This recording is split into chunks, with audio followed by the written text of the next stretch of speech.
Hi, welcome and happy Canada Day. Or not, I'm not sure when this video is gonna go up. I'm doing my best. Being a kid in the early 2000s was weird. Social media didn't really exist yet, and up until 2005, neither did YouTube. So if I wanted to be entertained, I had to watch TV. And growing up, one of my favorite shows was this little Canadian show called Uh-Oh. If you're unfamiliar with Uh-Oh because you were either born too late or just don't live in Canada, it was a game show that recorded here in Canada that had kids come on and do things like trivia and goofy challenges and stuff. It aired between 1997 and 2003, and it was on the network YTV, the best network on all of television. Real ones remember Carlos and Sugar. Uh-Oh was hosted by a guy named Wink Yahoo. Wink Yahoo does he think he is, coming up with the most 90s name imaginable? Sir, we need a name for our host. What are we gonna call him? How about Wink?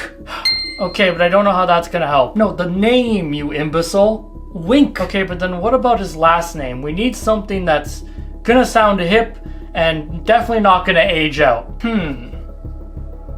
What if we named him Wink Google? No, Google's not gonna last that long. What's gonna outlive Google? What about Yahoo? By golly, you're a genius! Oh yeah, I guess I am kind of a genius. Take that, Dad. I told you I'd amount to something. Oh, nothing can go wrong from here. Now, Wink was joined by a cast of characters, most of which were just like young people in their 20s who would help him run the games. They would change out between seasons, and I don't honestly remember many of them personally. However, there was one character that I can never forget. A character that, in hindsight, was just a very odd addition. Now, stay with me here, alright? He was named the Punisher. He wore leather and a mask, and Wink Yahoo, the host, could control him by just yelling, "Punisher, control." Punisher, control!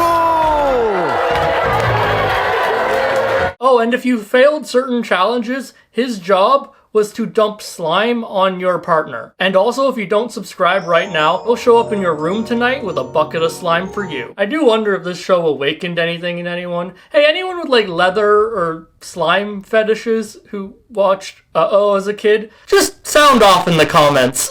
Unfortunately though, during the time Uh-Oh was on air, I didn't get to go on it. However, as a viewer, this show consumed my life. And recently I've been feeling a little nostalgic and wanted to do a special video for Canada Day, so I thought I would go back and watch some Uh-Oh. And yeah, I don't know how this show made it to air, I'll be honest. You wanna ride to a place that's live where the music is pumping to make you vibe, where there's always something new around the corner.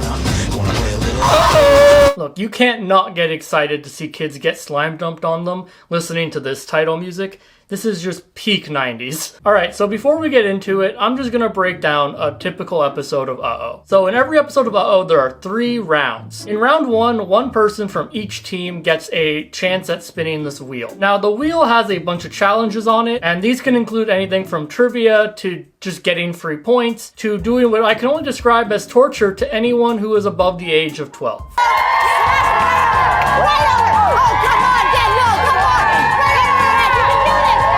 Most of these were just for points, but there were a few challenges on the wheel that if you failed, let's just say Punisher, uncontrolled. The second round was a little bit weirder. Uh-Oh had a remote crew that would travel across like just different areas of Canada, and they would host their own game where they would basically just be a big obstacle course, and the people in the studio would get to vote on who they think would win in like a pre-recorded video. And then the third round was basically just the first round, but they would switch the partners. And they added a few more things. I'll get to it later. Also, just wanted to give a quick shout out to the comment section of the fandom page when I was researching this. Somebody was going through it on here. Dear Wink Yahoo, me and Brittany enter Uh-Oh game. I have my revenge, her be my partner. Punisher bucket of her head. Dear Wink Yahoo, me and Brittany enter Uh-Oh. I have my revenge on her, be my partner. Punisher bucket of slime on her head. Dear Wink Yahoo, me and Melissa Ivy enter Uh-Oh. I have my revenge on her, be my partner. Punisher bucket of slime on her head, because she broke my heart for good. Dear Wink Yahoo, me and Jennifer enter Uh-Oh. I have my revenge on her, be my partner. Punisher bucket of slime her head. Still hurt my feeling, broke my heart, I still love her so much. I hope you got out of that dark place. So the show opens up and we get introduced to everybody, and one of my favorite parts of the show is that we have to get introduced to the Punisher. And so at the beginning of the show, they lock him in a cage, cage. And when they go to introduce him, they have to let him out of the cage. And the kids fucking hate the Punisher. The Punisher! Punisher! Punisher! What the heck? You can't eat that girl's leg! Control, Punisher! Come on! Have some damn class! Hey man, so glad you took this job. So listen, we're gonna release you at the start of the show and just have fun with it, you know? Go around, growl at some of the kids. Really just try to be like a menace. I'm gonna eat one of the kids' legs. Please don't do that. I'm going to eat one of their legs. Yeah, I would rather you just like growl or something. Like that just feels like a lawsuit waiting to happen, and we don't need you to be that menacing. Fine, I'll pretend to eat one of their legs. I would really rather you not. I want to pretend to eat one of their legs. It'll be funny. Okay, fine. You can pretend to eat one of their... Where do we find these people? And next we're introduced to the absolute wildest collection of game show rewards I've seen in my life. So let's just run through them here. So first of all, we got skis. Fine. Great prize, expensive, nice. Second place, you get a hockey jersey. Okay, not skis by any means. In fact, very far away from skis here, but very Canadian reward. Now for third place, you get... I don't even know what this is. Second runners-up receive Ultra Racer 64 game console for the Nintendo 64. Latest features including 10 fire buttons, view control, and analog steering make Ultra Racer 64 the way to go. So they call it a game console, but they say it's a Nintendo 64 peripheral, and it's also got Game Shark on the box. I looked it up. This is just a controller for like racing games on the Nintendo 64, which is a prize, I guess. Wow, third place, you know? Congrats. I'm so happy to get this prize. Can I just get a Nintendo 64 instead? I don't actually have one. I don't know what I'm gonna do with this. Punisher, put that child down! Alright, so we're back from our commercial break, and it's time for round one. As I mentioned before, round one is pretty simple. They basically just go spin a wheel, and they do whatever gets chosen. Now, the blue team lands on speed round. And speed round is, I want to say trivia, but not really. It's just like 10 questions you have to answer in 20 seconds. But those questions range from like, what country is Tokyo in, to what is the name of your best friend. So it's not like hard trivia. Fill in the blank. Chicken noodle, soup, macaroni and cheese, peanut butter and jelly. In the TV show Friends, how many friends are there? 4.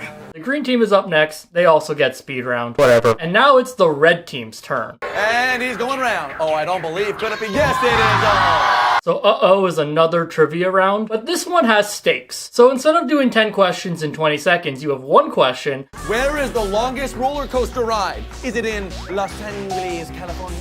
Is it in Lightwater Valley, Yorkshire? Is it in my backyard? Or is it in Madrid, Spain? Los Angeles, Canada. Wait, that could just say Los Angeles, Canada? You say LA, I say Lightwater. You're wrong, baby! Either way, he's wrong, which means it's punishing time. Loopity loops make me sick. Oh, wow. So that wasn't the most eventful set of spins, so I'm just gonna go over a couple of the other games they could have gotten that they didn't in this episode. One of which is called The Dump. This is literally just pachinko. Nothing really to talk about here. You drop a ball, and you get points or you award points to other people depending on where it lands. However, the most insane game is called Mayhem. Now, Mayhem is a random challenge, and well, it's a lot. I want the meatballs out of there and into my spaghetti. Are you ready? Go! You get in there! Get right in there! You go! Get them! That's one! That's one! Round 1 and 3 have two different rounds to them. They go through once and then they go through again. So each team gets 2 spins. Now in this episode, the blue and green team just gets more points. The red team, however, gets another speed round. And look, they're kids, so I'm not gonna be too harsh. But I can confidently say as an adult watching this back, I finally understand how it feels to be like a genius watching Jeopardy. What do you use to shovel with? I don't know, pass. After finishing the loop again, we finally go to round 2, the Slime Tour. Now the Slime Tour is just a version of the show they do on location somewhere else. These were basically just obstacle courses that other people would do and the people in the studio would vote on. Kind of like horse betting, but if the horses had to sit on whoopee cushions, step right up, come place your bets on which kid is best. We got Racing Jason in the purple. He just ate 6 hot dogs today, drank 2 large Mountain Dews, and he loves leaving dog doo-doo on his neighbor's porches in his his free time. When he's not playing GoldenEye 64, of course. I don't think there's too much to talk about with this section. However, I will say I noticed that every location has like a different theme that seemed to kind of go with where they were. So that's kind of cool, I guess. So dig through your piles and find 5 buffalo poos before you move on. What's that? No saddlebag? Well, shove them down your shirt and get along. Now, round 3 was round 1 again, but this time there were a couple of different tweaks. For starters, the person who was spinning in round 1 is no longer spinning. It's just, you swap seats. Another thing they did was change the wheel for some reason. This wheel still had all the same games on it, from Speed Round to Mayhem, everyone's favorite game. Now, I dropped all my spare change inside this bin of goo, okay? Now, what I want you to do is get the 5 coins that are in here and deposit them into the piggy bank, right? But first, you gotta, if anything, you gotta like wipe them all off, get them all clean, okay? Every single one that you get in. Is he okay? Did he just have a stroke? Is he okay? I hope someone checked on him after this. They did add a new thing in this round though. Uh-oh Deluxe. Going. Oh, could it be? Uh-oh Deluxe. Ah, Chris, now is your chance. With Uh-oh Deluxe, you can get 75 points. If you get it wrong, we have the Deluxe goo to go down on your friend. Now, Uh-oh Deluxe is just uh-oh, however, harder.